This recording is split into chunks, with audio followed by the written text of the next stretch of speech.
Hi hello ಎಲ್ರಿಗೂ ನಮಸ್ಕಾರ. Welcome back to Kavya Prakash YouTube channel. ರಾಜ್ಯದ ಗೃಹಲಕ್ಷ್ಮಿಯರಿಗೆ ಮತ್ತೊಂದು ಬಂಪರ್. ಗೃಹಲಕ್ಷ್ಮಿ ಫಲಾನುಭವಿಗಳಿಗೆ ಸಿಗುತ್ತೆ ಭರ್ಜರಿ ಸಾಲ. ನಿಮಗೆ ಅಥವಾ ನಿಮ್ಮ ಮನೆಯಲ್ಲಿ ಯಾರಿಗಾದರೂ ಗೃಹಲಕ್ಷ್ಮಿ ಯೋಜನೆಯ 2,000 ರೂಪಾಯಿ ಸಿಗ್ತಾ ಇದೆಯಾ? ಹಾಗಾದ್ರೆ ಒಂದು ನಿಮಿಷ ಈ ವಿಡಿಯೋವನ್ನ ಗಮನವಿಟ್ಟು ನೋಡಿ. ಈ ಹಣ ಇನ್ಮುಂದೆ ಕೇವಲ ನಿಮ್ಮ ತಿಂಗಳ ಖರ್ಚಿಗೆ ಮಾತ್ರ ಸೀಮಿತವಾಗಿರಲ್ಲ. ಬದಲಿಗೆ ಈ ಹಣ ನಿಮ್ಮನ್ನ ಒಬ್ಬ ಯಶಸ್ವಿ ಉದ್ಯಮಿಯನ್ನಾಗಿ ಲಕ್ಷಾಂತರ ರೂಪಾಯಿ ಒಡತಿಯಾಗುವ ಯೋಜನೆಯಾಗಲಿದೆ. ಇದೆಲ್ಲ ಆಗೋದು ಹೋಗೋದು ಅಂತ ನೀವು ಅನ್ಕೊಳ್ಬಹುದು. ಆದ್ರೆ ನಾವ್ ಹೇಳ್ತಿರೋದು ನಿಜ.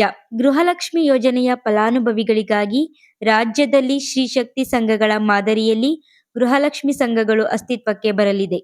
ಗೃಹಲಕ್ಷ್ಮಿ ಯೋಜನೆ ಅಡಿಯಲ್ಲಿ ಮನೆ ಯಜಮಾನಿಯರು ಪ್ರತಿ ತಿಂಗಳು ಪಡೆಯುವ 2,000 ರೂಪಾಯಿನ ಸಂಘಗಳಲ್ಲಿ ಹೂಡಿಕೆ ಮಾಡಿ ಸ್ವ ಉದ್ಯೋಗದೊಂದಿಗೆ ಮತ್ತಷ್ಟು ಹಣ ಸಂಪಾದಿಸಿ ಆರ್ಥಿಕವಾಗಿ ಸಬಲಗೊಳಿಸಲು ಸಂಘಗಳು ನೆರವಾಗಲಿವೆ.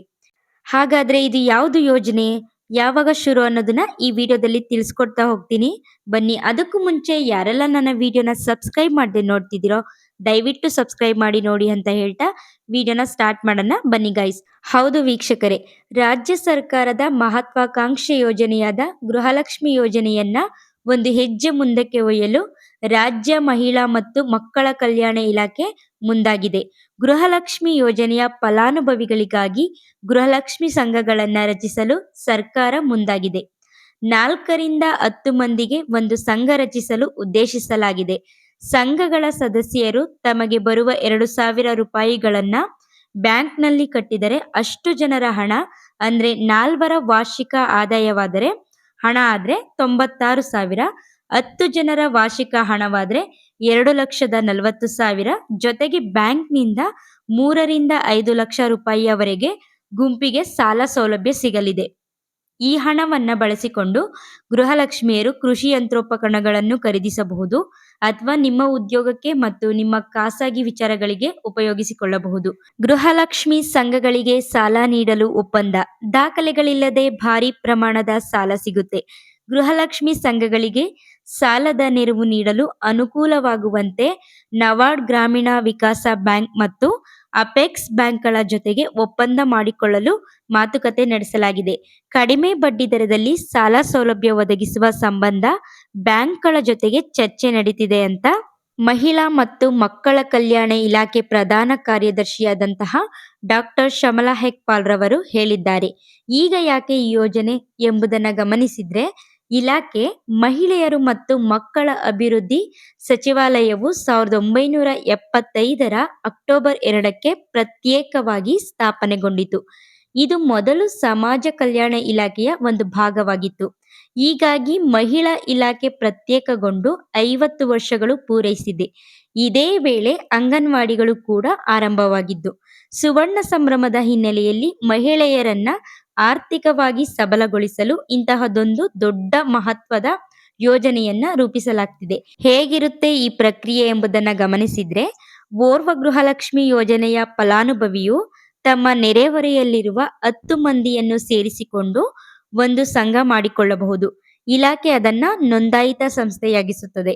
ಬಳಿಕ ಸಂಘದ ಸದಸ್ಯರು ತಮಗೆ ಬರುವ ಗೃಹಲಕ್ಷ್ಮಿ 2,000 ರೂಪಾಯಿಗಳನ್ನ ಬ್ಯಾಂಕ್ ಖಾತೆ ತೆರೆದು ಕಟ್ಟಬಹುದು. ಸಂಘದ ಸದಸ್ಯರ ಆಸಕ್ತಿಗನುಗುಣವಾಗಿ ಉದ್ಯಮ ಆರಂಭಿಸಲು ಬ್ಯಾಂಕ್ನಿಂದ ತಂಡಕ್ಕೆ ಹಣ ನೀಡುತ್ತದೆ. ಆ ತಂಡದ ಸದಸ್ಯರು ಕೃಷಿ ಯಂತ್ರ, ಟ್ರ್ಯಾಕ್ಟರ್, ಒಕ್ಕಣಿ ಯಂತ್ರ, ನಾಟಿ ಯಂತ್ರಗಳನ್ನ ಖರೀದಿಸಿ ತಮ್ಮ ಹಳ್ಳಿಗಳಲ್ಲಿ ಬಾಡಿಗೆಗಾಗಿ ಕೊಟ್ಟು ಹಣ ಸಂಪಾದಿಸಬಹುದು. ಇಲ್ಲವೇ ಹೋಟೆಲ್ ತೆರೆಯಬಹುದು. ಹೀಗೆ ಯಾವುದೇ ಉದ್ಯಮ ಮಾಡಲು ಕಡಿಮೆ ಬಡ್ಡಿ ದರದಲ್ಲಿ ಸಾಲ ನೀಡಲಾಗುವುದು. ಹೀಗೆ ಸಾಲ ಪಡೆಯಲು ತಂಡಗಳು ಯಾವುದೇ ದಾಖಲೆಗಳನ್ನಾಗಲಿ ಅಥವಾ ಶ್ಯೂರಿಟಿಯನ್ನಾಗಲಿ ನೀಡಬೇಕಿಲ್ಲ. ಕರ್ನಾಟಕದ 1.24 ಕೋಟಿ ಫಲಾನುಭವಿಗಳಿಗೆ ಲಾಭ. ಅಕ್ಟೋಬರ್ನಿಂದಲೇ ಯೋಜನೆ ಪ್ರಾಯೋಗಿಕ ಜಾರಿ. ರಾಜ್ಯದಲ್ಲಿ ಗೃಹಲಕ್ಷ್ಮಿ ಯೋಜನೆ ಅಡಿ 1.24 ಕೋಟಿ ಮಹಿಳಾ ಫಲಾನುಭವಿಗಳಿದ್ದಾರೆ. ಪ್ರತಿ ತಿಂಗಳು ಸಂದಾಯವಾಗುತ್ತಿರುವ 2,000 ರೂಪಾಯಿಗಳನ್ನ ಇನ್ನಷ್ಟು ಸದುಪಯೋಗ ಪಡಿಸಿಕೊಳ್ಳುವ ನಿಟ್ಟಿನಲ್ಲಿ ಮಹಿಳಾ ಮತ್ತು ಮಕ್ಕಳ ಅಭಿವೃದ್ಧಿ ಇಲಾಖೆ ಮೂಲಕ ಗೃಹಲಕ್ಷ್ಮಿ ಸಂಘಗಳನ್ನು ರಚಿಸಲು ಉದ್ದೇಶಿಸಲಾಗಿದೆ. ಈ ಮೂಲಕ ಯಜಮಾನಿಯರನ್ನ ಆರ್ಥಿಕವಾಗಿ ಇನ್ನಷ್ಟು ಸದೃಢರನ್ನಾಗಿ ಮಾಡುವುದೇ ಗೃಹಲಕ್ಷ್ಮಿ ಸಂಘಗಳ ಉದ್ದೇಶ. ಮತ್ತು ಅಕ್ಟೋಬರ್ 2ಕ್ಕೆ ಇಲಾಖೆ ಸ್ವಾತಂತ್ರ್ಯಗೊಂಡು ಮತ್ತು ಅಂಗನವಾಡಿಗಳ ಆರಂಭಕ್ಕೆ 50 ವರ್ಷ ತುಂಬುತ್ತೆ. ಹೀಗಾಗಿ ರಾಜ್ಯದಲ್ಲಿ ಗೃಹಲಕ್ಷ್ಮಿ ಸಂಘಗಳನ್ನ ರಚಿಸಿ ಆಯ್ದ ಜಿಲ್ಲೆಗಳಲ್ಲಿ ಅಕ್ಟೋಬರ್ನಲ್ಲಿ ಪ್ರಾಯೋಗಿಕವಾಗಿ ಜಾರಿಗೆ ತರಲಾಗುವುದು. ನಂತರದಲ್ಲಿ ರಾಜ್ಯದ ಎಲ್ಲಾ ಜಿಲ್ಲೆಗಳಲ್ಲೂ ನಗರ ಮತ್ತು ಗ್ರಾಮೀಣ ಪ್ರದೇಶಗಳಲ್ಲಿ ಗೃಹಲಕ್ಷ್ಮಿ ಸಂಘಗಳನ್ನು ಅಸ್ತಿತ್ವಕ್ಕೆ ತರಲಾಗುವುದು. ಈ ಮೂಲಕ ಮಹಿಳೆಯರನ್ನ ಆರ್ಥಿಕವಾಗಿ ಬಲಗೊಳಿಸಲಾಗುವುದು ಅಂತ ಮಹಿಳಾ ಮತ್ತು ಮಕ್ಕಳ ಅಭಿವೃದ್ಧಿ ಇಲಾಖೆ ಸಚಿವೆ ಲಕ್ಷ್ಮಿ ಹೆಬ್ಬಾಳ್ಕರ್ ಅವರು ಹೇಳಿದ್ದಾರೆ. ಒಟ್ನಲ್ಲಿ ಸರ್ಕಾರ ನೀಡುತ್ತಿರುವ 2,000 ರೂಪಾಯಿ ಕೇವಲ ಸಹಾಯಧನವಾಗಿ ಉಳಿಯಬಾರದು.